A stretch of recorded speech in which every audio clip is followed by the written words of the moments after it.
Buongiorno, dobro jutro, guten Morgen, buon day. Si sa che i bens e la robe sono la causa di tanti sbaruffi tra famiglie e anche tra persone. Bens e robe.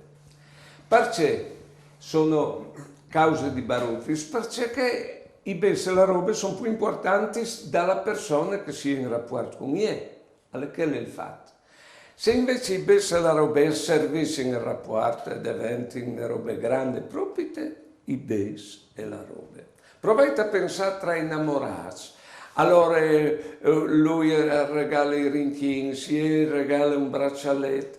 Ecco, che robe lì che sono a significare la grandezza, la bellezza, l'amore, ecco, dal rapporto, caletta rapporto, che robe lì e vengono ad avere un significato, un valore tanto più grande che il prezzo che hanno pagato per comprare quelle robe lì.